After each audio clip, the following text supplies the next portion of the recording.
আসসালামু আলাইকুম সুপ্রিয় দর্শক মণ্ডলী। ভারতের দিল্লিতে ডাক্তার জাহিদুর রহমানকে হেনস্থা করেছে, অপমান করেছে ভারতীয় এয়ারলাইন্সের লোকজন, সামরিক কী বলে এটাকে, সেখানের যারা সরকারি কর্মকর্তারা আছে, ভারতের ফরেন ডিপার্টমেন্টের লোকজন।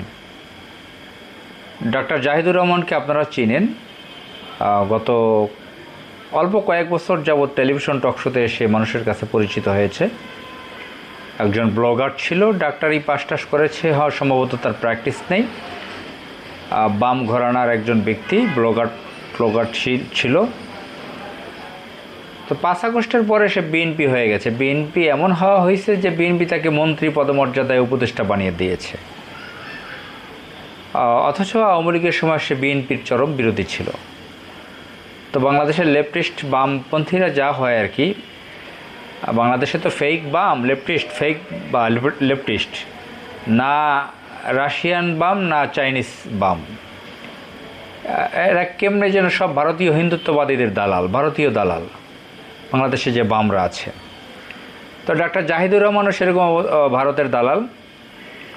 সে ইসলামিক দলগুলোর বিরুদ্ধে কথা বলে, ইসলামের বিরুদ্ধে কথা বলে, জামাত ইসলামের বিরুদ্ধে কথা বলে, এগুলো বলে। সে বিএনপির কাছে খুব প্রিয় হয়েছে। প্রিয় হওয়ার কারণে দিল্লি হয়তো সিগন্যাল দিয়েছে তাকে, বিএনপিকে হয়তো পরামর্শ দিয়েছে তাকে মন্ত্রী বানাও।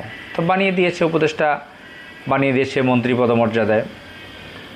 আর কোন কারণে দিল্লি ভারতে গিয়েছিল সেটা আমার জানা নেই। তো খবরটা ভাইরাল হয়েছে এতটুকু জানি, সামান্য যেটা জানলাম যে তাকে এখানে ফেরত পাঠিয়েছে, কোনো নারী সহ সেখানে ধরা পড়েছে। তো এই ঘটনা সামাজিক যোগাযোগ মাধ্যমে ভাইরাল, বিভিন্ন পত্রপত্রিকায় এসেছে। ডিটেলস আমি পড়িনি, সময় পাইনি ব্যস্ততায়।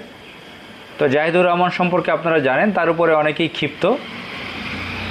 বিশেষ করে সে বাংলাদেশের তরুণ প্রজন্মের বিরুদ্ধে কথা বলে, জুলাই বিপ্লবের বিরুদ্ধে কথা বলে। আমাদের যে বিপ্লবটা হয়েছে 24-এ, এই জুলাই বিরুদ্ধে সে অবস্থান নিয়েছে, যেটা ভারতপন্থীরা, ভারতের চররা, আওয়ামী লীগেরা যে কাজটা করে, এবং আওয়ামী লীগ বিএনপি এখন তো এক হয়ে গেছে, সেটারই পক্ষে কাজ করতেছে ডাক্তার জাহেদ। তো বিএনপির অনেক বাঘা বাঘা বড় বড় নেতারা আছেন, তাদেরকে এমপি পর্যন্ত বানায় নাই, নমিনেশন দেয় নাই, মন্ত্রী উপদেষ্টা তো দূরের কথা। এরকম লেফটিস্ট চাটুকার এদেরকে মন্ত্রী মর্যাদা দিয়েছে বিএনপি এই জাহিদুর রহমানকে। এখন জাহিদুর রহমানকে ভারত অপমান করেছে, তাকে পাঠিয়ে দিয়েছে, হেনস্থা করেছে, কোট অ্যান্ড কোট, যেটা জানলাম নারী সহ ধরা পড়েছে। এমনিতেই তো তার নারী কেলেঙ্কারি তার সাথে আছে যুক্ত, তার বউয়ের সাথে ডিভোর্স হয়ে গেছে, আরেকবার আরেক নারীর সাথে তাকে বসা দেখা গেছে, নানান ধরনের নারী কেলেঙ্কারি তার আছে।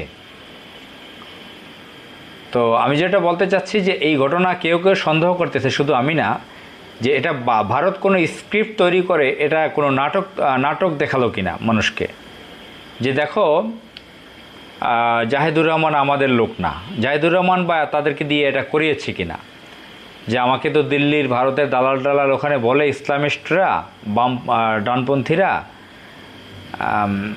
আমি দিল্লির দালাল হিসেবে ওখানে পরিচিত হয়ে গেছি, আমাকে একটু জনপ্রিয় করার জন্য, আমাকে একটু হেভিওয়েট করে দেওয়ার জন্য একটা ব্যবস্থা করে দেন। তারাও বা এটা বুদ্ধি করে দিয়েছে কিনা ভারতীয়রা তো বাংলাদেশে বিভিন্ন জায়গায় বহু ধরনের স্ক্রিপ্ট তৈরি করে বড় বড় ড্রামা দেখায়, এটা কি সেটার অংশ কিনা? আর একটা ব্যাপার, সে ড্রামা স্ক্রিপ্ট নাও হতে পারে, ন্যাচারালি এটা হতে পারে, কাকতালীয়ভাবে হতে পারে। আমরা অতীতেও দেখেছি যারা বিভিন্ন দেশে দালালি করে, চাটুকার ফ্লাটারারি করে, এজেন্টগিরি করে, যাদের করে, যেরকম ব্রিটিশদের অনেক দালাল ছিল এই অঞ্চলে, ভারতীয় উপমহাদেশে, সে ব্রিটিশরা তাদেরকে ব্যবহার করে টিস্যু পেপারের মতন ছুঁড়ে মেরে ফেলে দিয়েছে, তাদেরকে বিভিন্ন ধরনের মামলায় ঠুকি দিয়ে তাদেরকে জেলে দিয়েছে বা অনেককে মেরে ফেলেছে। জানে যে এটা তো বেইমান, ওদের নিজের জাতির সাথে বেইমানি করতেছে, মুনাফিকি আমাদের সাথেও তো করতে পারে।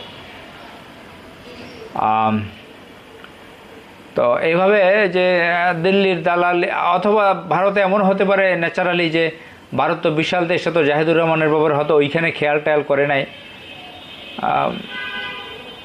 বা জাহিদুর রহমান নাম দেখে, ভারতের তো দেখেন এখন উগ্র হিন্দুপন্থীরা ক্ষমতা আছে, হিন্দুত্ববাদীরা ক্ষমতা আছে বিজেপি, মুসলমান নাম দেখলে হইলো, আর একটু খোঁচা খোঁচা দাড়ি তো আছে। তো তারা দেখেন না যে ভারতের যে ব্যাপার এখন কোনো একটা হিন্দুদের পর্যন্ত অনেক সন্দেহ করে মুসলমান কিনা, অরিজিনাল হিন্দু কিনা, এটা পর্যন্ত সন্দেহ করে ভারতে। আর মুসলমান নাম দেখলে হয়, অনেক মুসলমান আছে যে হয়তো ছোটোবেলা বাবা ভুল করে তার খতনাটা করিয়েছে, নুনুর চামড়াটা কাটিয়েছে, কিন্তু সে হিন্দুত্ববাদী আচরণেই থাকে, নামাজ নাই, ইসলাম ধর্মের আশেপাশেও নাই, কিন্তু তাদেরকেও হিন্দুরা সন্দেহ করে। শাহরুখ খানের মতন ব্যক্তিগত ভারতে সন্দেহের চোখে দেখে, আমির খান যারা সিনেমায় কাজ করে, সলমান খান, এদেরকে পর্যন্ত ভারত অনেক নজরে রাখে, সন্দেহ করে। তো এই ধরনের কাকতালীয় বা ন্যাচারালি কিছু ডাক্তার জাহিদুর রহমানের ব্যাপারে হয়েছে কিনা আমরা জানি না। তো যাই হয়েছে, আমরা তো ভারতের আচরণ সম্পর্কে জানি, ভারত মুসলমানদের ব্যাপারে, বাংলাদেশিদের ব্যাপারে কি করতে পারে, দেখা যাক সামনে কি হয়। আসসালামু আলাইকুম।